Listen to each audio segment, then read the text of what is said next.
গত 4 দিন ধরে এই চ্যানেলে কোনো ভিডিও আসে না, কারণ শেষ বেশ আমাকে দিল্লি পর্যন্ত পৌঁছাতে হয়েছে।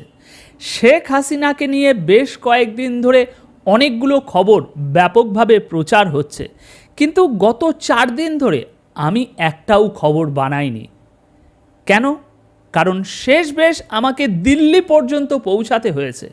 এই খবরগুলোর সত্যতা কতটা সেটা একদম 100% নিশ্চিত হওয়ার জন্য দিল্লি পর্যন্ত আমাকে পৌঁছাতে হয়েছে।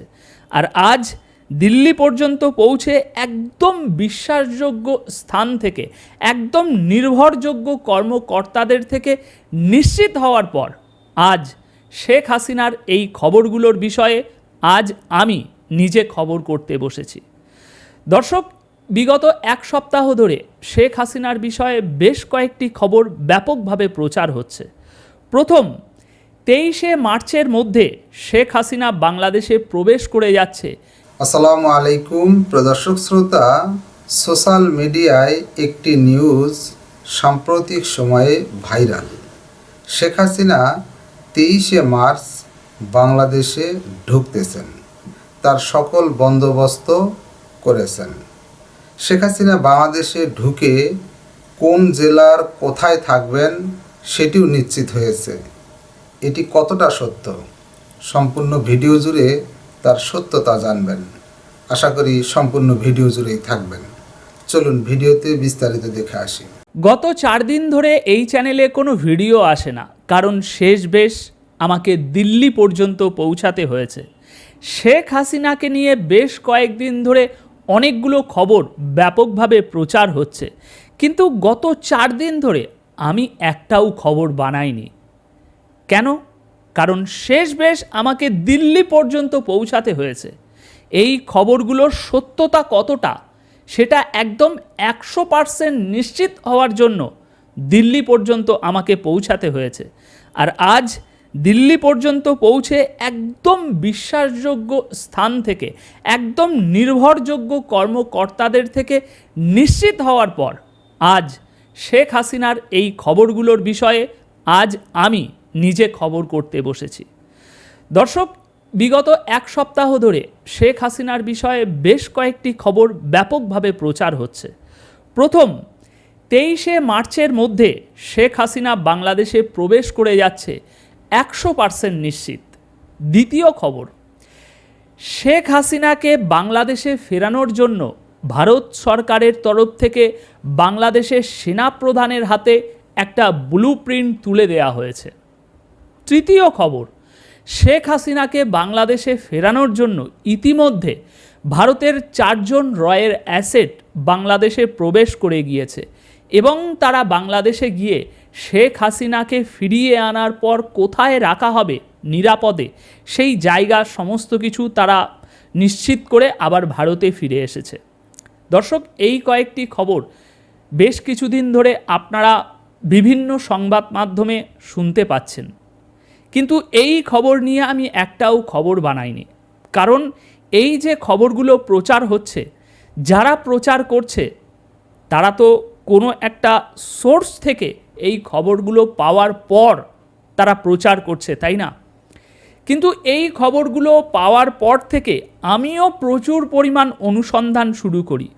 কারণ আপনারা যখন আমাকে শোনেন, আমারও দায়িত্ব এটা যে এত বড় একটা ব্রেকিং নিউজ মার্কেটে চলছে, আর আমি সেই বিষয়ে আমার দর্শকদেরকে সঠিক তথ্য, সত্য তথ্য দেব না, তাহলে আমি কি করছি?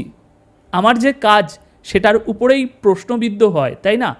তো সেই জন্য আমি ব্যাপকভাবে দিন রাত খোঁজার চেষ্টা করি যে এই যে মানুষগুলো এই খবরগুলো প্রচার করছে তারা তো কোনো না কোনো সোর্স থেকে জানার পর তারপর না এই খবরগুলো দর্শকদেরকে সামনে নিয়ে আসছে। তো আমিও ব্যাপকভাবে সন্ধান করতে থাকি, কিন্তু বিশ্বাস করুন, কোনোভাবেই দিনরাত এক করে যত প্রিন্ট মিডিয়া, যত যেখানে তথ্য পাওয়া যায় সমস্ত জায়গা ঘাঁটাঘাঁটি করে খোঁজ খবর লাগিয়েও কোনোভাবে এই খবরগুলোর কোনো সত্য মিথ্যে তো ছেড়ে নিন, কোনো সোর্সই আমি খুঁজে পাইনি। কিন্তু না পেলে কি হবে? আপনাদের পর্যন্ত তো সত্য মিথ্যে দেরি হলেও ঠিক আছে, আপনাদের পর্যন্ত তো সত্য মিথ্যে, খবর আসলে কি, বাস্তবতা কি, এই সত্যগুলো আপনাদের পর্যন্ত পৌঁছে দেওয়া, এটা তো আমার দায়িত্ব, তাই না? তো সেই জন্য শেষ বেশ দিল্লি পর্যন্ত আমাকে পৌঁছাতে হলো। দর্শক, দিল্লিতে প্রায় 8 থেকে 10 জন আমার পরিচিত ব্যক্তি আছে, পরিবার সহকারে তারা আছে। তারা পশ্চিমবঙ্গেরই বাসিন্দা, কিন্তু কর্ম মানে কাজের সূত্রে তারা দিল্লিতে বসবাস করে। তো সেই ব্যক্তিদের সাথে শেষ বেশ আমি কন্ট্যাক্ট করা শুরু করি। এবার তারা এক একজন এক এক রকম ফিল্ডের, কেউ ব্যবসার ফিল্ডে রয়েছে, কেউ আইটি ফিল্ডে রয়েছে, এরকম এক একজন এক এক রকম ফিল্ডে। কিন্তু আমার যে দরকার, সেই দরকার মেটাতে গেলে আমাকে এমন কোনো ব্যক্তির কাছে পৌঁছাতে হতো যে রাজনৈতিক মহলে একটা ভালো জায়গায় আছে, কিংবা এমন কোনো ব্যক্তির কাছে আমাকে পৌঁছাতে হতো যে এই ভারতীয় যত প্রথম সারির সংবাদ মাধ্যম আছে, সেই প্রথম সারির সংবাদ মাধ্যমের একজন সিনিয়র ব্যক্তি। এরকম দুটো ফিল্ডের কোনো একজন ব্যক্তির কাছে পৌঁছাতে পারলেই আমি সঠিক তথ্য পেয়ে যাব। এই নিয়ে আমার পরিচিত যারা যারা আছে দিল্লিতে কেন বলছি, কারণ ওখানেই ভাই আসল খবর, ভারতবর্ষের আসল খবরের জন্ম যেটা, সেটা ওই দিল্লি থেকেই হয়। তো একে একে আমি সবার সাথে যোগাযোগ করা শুরু করলাম। সবাই একটু একটু করে টাইম দেয় যে ঠিক আছে দেখছি, তারা তো আলাদা আলাদা ফিল্ডের, ঠিক আছে দেখছি আমার এই খবর রিলেটেড বা এই রাজনৈতিক রিলেটেড আমার যে পরিচিত আছে তাদের সাথে একটু যোগাযোগ করছি, দেখি তোমার সাথে কারোর পরিচয় করিয়ে একটু কথা বলিয়ে দেওয়া যায় কি না এই বিষয়ে। সবাই একটু একটু টাইম নিতে থাকে, কিন্তু একজন, দুজন, তিনজন, চারজন এইভাবে মানে এক একজনের কাছ থেকে আমি নিরাশাই পাচ্ছিলাম। শেষ বেশ 6 জন ব্যক্তির সাথে কন্ট্যাক্ট করতে হয় আমাকে। শেষ বেশ 6 নাম্বার যে আমার পরিচিত ব্যক্তি, তার সাথে কন্ট্যাক্ট করার পর শেষ একদম সঠিক জায়গা পর্যন্ত বলতে পারেন পৌঁছাতে পেরেছি। এই 4 দিন ধরে আমি ব্যাপক পরিমাণে চেষ্টা করে চালিয়ে যাচ্ছি, তাদের সাথে লেগে রয়েছি। উনি সময় দিয়েছে, তা সত্ত্বেও আরেকজনের কাছে কথা বলে যে দেখুন এই এই বিষয় আছে, একটু আমার ভীষণ প্রয়োজন, হ্যানা ত্যানা, একের পর এক মানুষের কাছ থেকে সময় নিয়ে তাদের পিছনে লেগে থেকে শেষ বেশ সঠিক জায়গা পর্যন্ত পৌঁছাতে পেরেছি।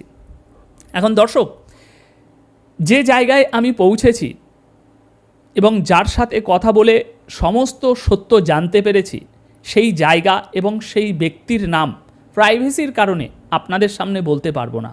তবে এতটুকু বলতে পারি যে গোটা ভারতবর্ষের কোনো রাজ্যের কথা বলছি না, প্যান ইন্ডিয়া যারা কভার করে, যারা লিড করে যে সংবাদ মাধ্যমগুলো, সেই প্রথম সারির সংবাদ মাধ্যমের 4-5টা তো আছে, তো সেই প্রথম সারির 4-5টা যে সংবাদ মাধ্যম আছে, সেই সংবাদ মাধ্যমের একজন সিনিয়র ব্যক্তির সাথে শেষ বেশ আমার পরিচয় হয়, আমার ওই পরিচিতর মাধ্যমে পরিচয় হয়। তাও আবার আমার ওই পরিচিত ডাইরেক্ট সে কন্ট্যাক্ট করতে পারিনি, সে আবার তার এক বন্ধুর সাথে কন্ট্যাক্ট করে যে এরকম আমার এক পরিচিতর এরকম রকম বিষয়, পুরো বিষয়টা খুলে বলে, তার মারফত সেই সিনিয়র ব্যক্তির সাথে আমার কথা হয়। তো তার কাছ থেকে কিছুটা তার সময় চেয়ে নিয়ে এই 40-45 মিনিট মতো তার সাথে আমার কথা হয়েছে। তো ব্যক্তিগতভাবে কাকুতি মিনতি করে, তার তো কোনো বিশেষ দরকার নেই আমাকে এই খবরগুলো দিয়ে, এবার ওই রিলেটিভ মাধ্যমে গিয়ে অনেক একটু রিকোয়েস্ট করে 40-45 মিনিট তার কাছ থেকে সময় নিয়ে বেশ একটা গুরুত্বপূর্ণ আলোচনা তার সাথে শেষ বেশ আমি করতে পেরেছি।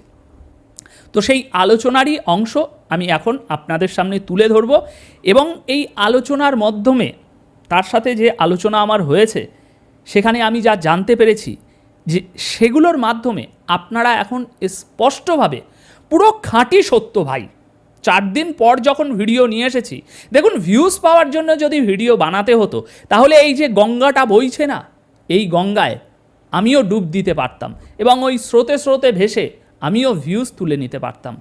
কিন্তু 4 দিন ধরে আমি ভিডিও বানাইনি, কারণ আমি চাই এই চ্যানেল থেকে অনুপ বিশ্বাস আপনাদেরকে যে তথ্য দেবে সেটা সারা জীবনের জন্য সত্য হবে, সেটাকে কেউ মিথ্যে প্রমাণ করতে পারবে না যে আজ একটা কথা বললাম কাল সেটা একেবারে পুরো 360 ডিগ্রি ঘুরে গিয়েছে দর্শকদের সামনে। এরকম ক্ষণিকের কিছু আমি করতে চাই না। তো যাই হোক, এখন ব্যাক টু দ্য পয়েন্ট।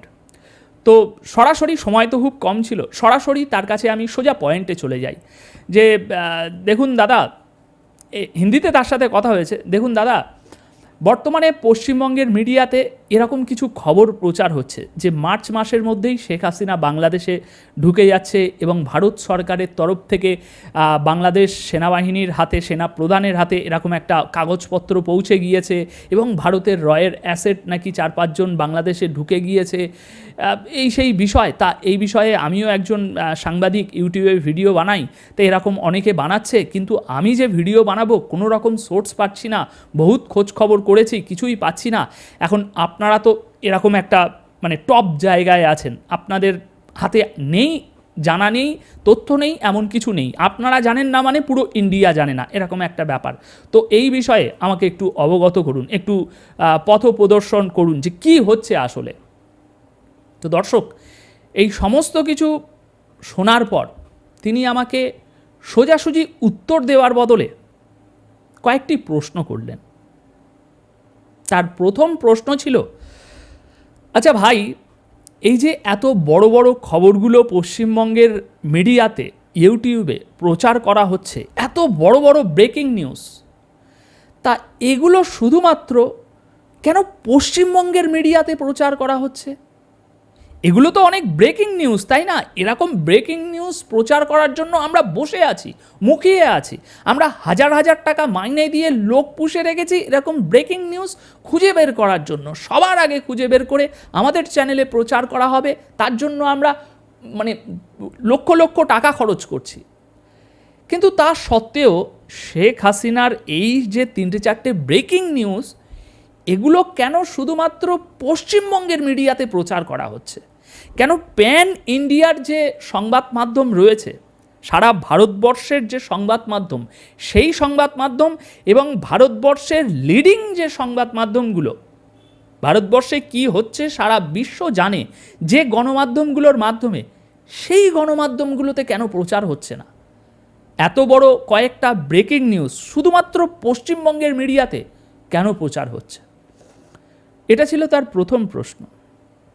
এবার দ্বিতীয় প্রশ্ন তিনি করেন যে ভাই, এই যে তুমি বলছো যে রয়ের অ্যাসেট বাংলাদেশে ঢুকে গিয়েছে, ভারত সরকারের তরফ থেকে একটা নথি বাংলাদেশ সেনাপ্রধানের হাতে পৌঁছে দেওয়া হয়েছে, তো তোমার কথা অনুযায়ী এই মিশনগুলো তো এখন চলমান, এই মিশন তো এখনও শেষ হয়নি, এরকম একটা গোপন মিশন চলছে, কিন্তু তা সত্ত্বেও তোমাদের এই পশ্চিমবাংলা 2 টাকার ইউটিউবাররা আর এই পশ্চিমবঙ্গের যে সংবাদ মাধ্যমগুলোর কথা বলছো, কিছু সংবাদ মাধ্যম, পশ্চিমবঙ্গের প্রত্যেকটা সংবাদ মাধ্যম নয়, কয়েকটি সংবাদ মাধ্যম এবং পশ্চিমবঙ্গের প্রায় প্রত্যেক ইউটিউবার যারা রাজনীতি নিয়ে কথা বলে, তাদেরও প্রায় অনেক বড় একটা অংশ এই যে প্রচারটা করছে, তা এই মিশনটা তো এখনও চলমান, কিন্তু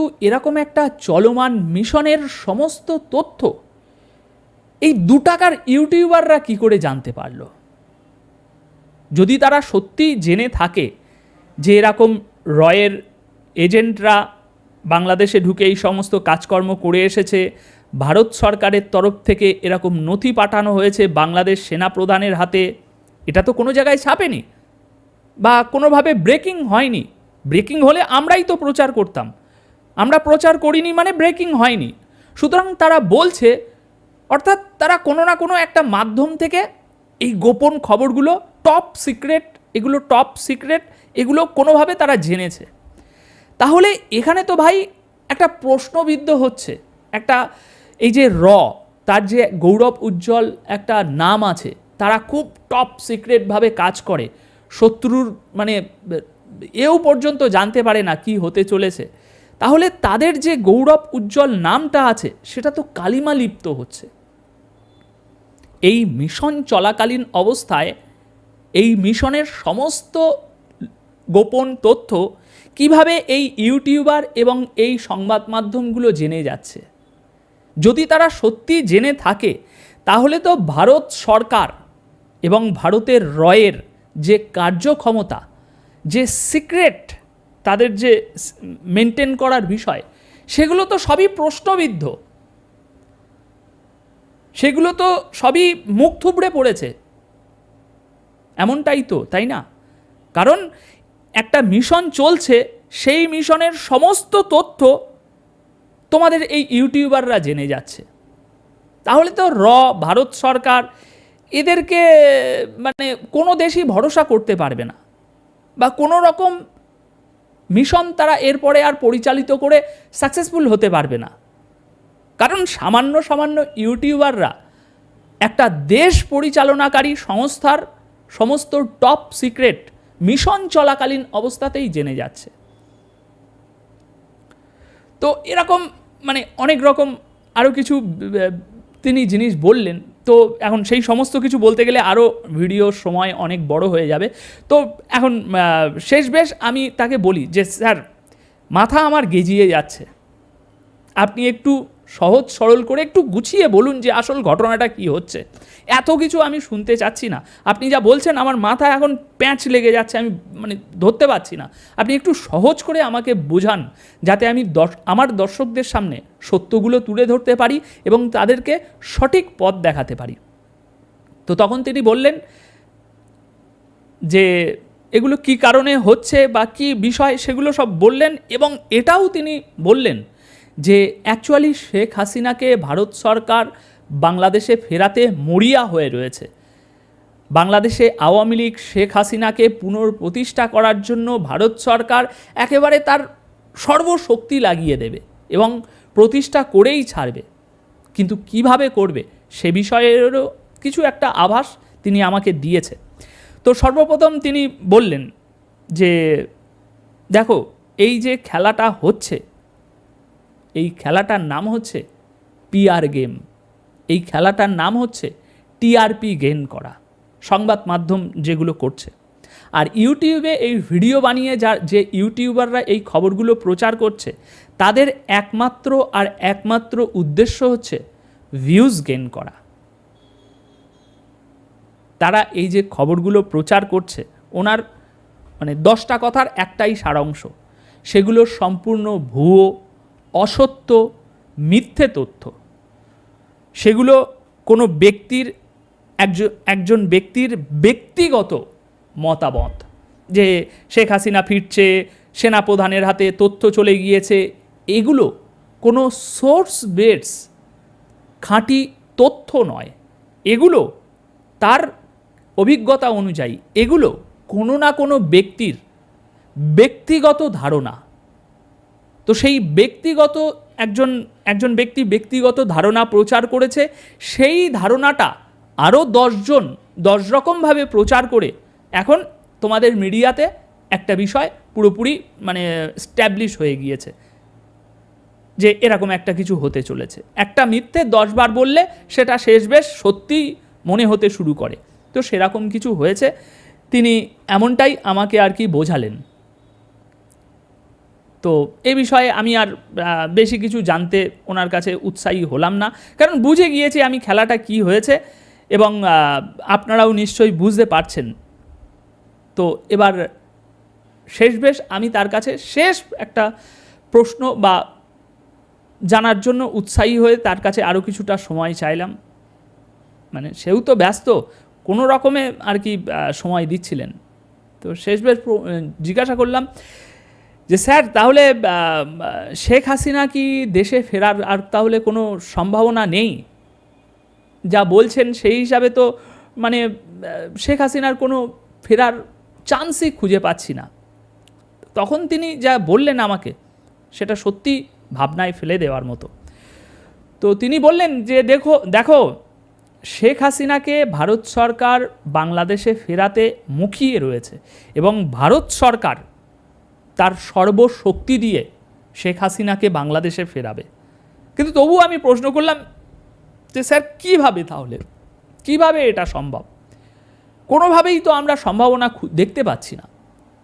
তখন তিনি বললেন যে দেখো, শেখ হাসিনাকে ভারত সরকার কিভাবে বাংলাদেশে ফেরাবে এটা যদি তোমরা দেখতে পেতে, তোমরা সাধারণ মানুষেরা আর তোমাদের এই 2 টাকার ইউটিউবার আর সাংবাদিকরা এটা যদি আসলেই দেখতে পেত, বুঝতে পারত, তাহলে সেইভাবে ভারত সরকার ফেরাতো না।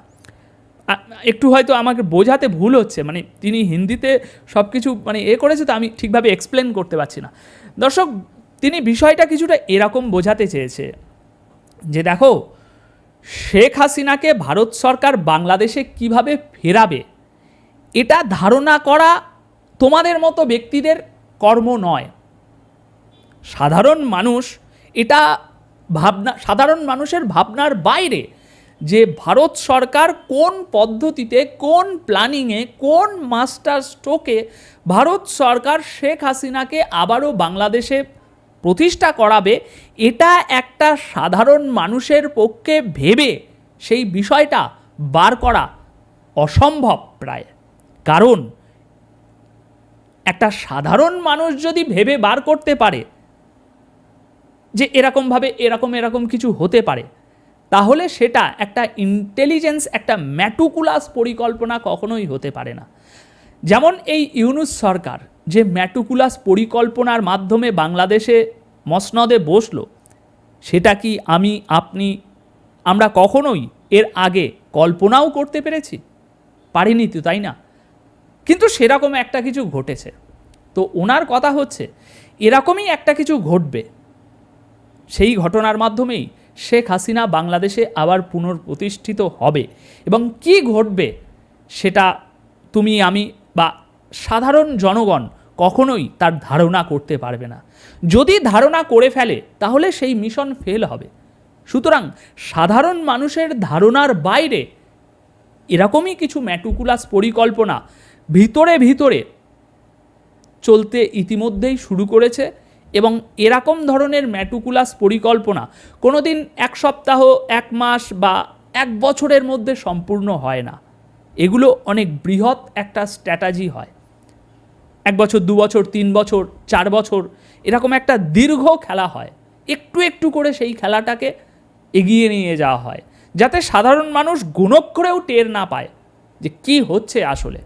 তো সেরকমই কিছু একটা ঘটনার মাধ্যমে শেখ হাসিনাকে ভারত সরকার আবারও বাংলাদেশে প্রতিষ্ঠিত করবে, এই বলে উনি আর কি বিদায় নিয়েছেন।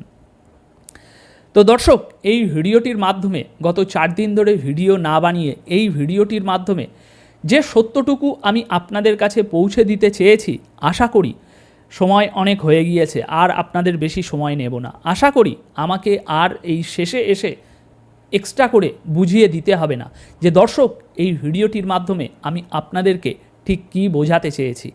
আশা করি আপনারা সেই সম্পূর্ণ সারাংশটি বুঝতে পেরেছেন। তাই শেষে আর আপনাদের সময় নষ্ট করব না। এখন যতটুকু যা আমি তার সাথে কথা বলে জানতে পেরেছি, সমস্তটাই একদম স্পষ্টভাবে সহজ সরল বাংলা ভাষায় আপনাদের সামনে রাখার চেষ্টা করেছি। এখন বাদবাকি এই ভিডিওর কমেন্ট বক্স আপনাদের জন্য খোলা আছে। আপনাদের প্রত্যেকের মতামত অবশ্যই কমেন্ট বক্সে জানিয়ে যাবেন। ধন্যবাদ সকলকে। দর্শক শ্রোতা, এই বিষয়ে আপনার মতামত থাকলে কমেন্ট বক্সে লিখবেন। আজকে এই পর্যন্তই। আল্লাহ হাফেজ।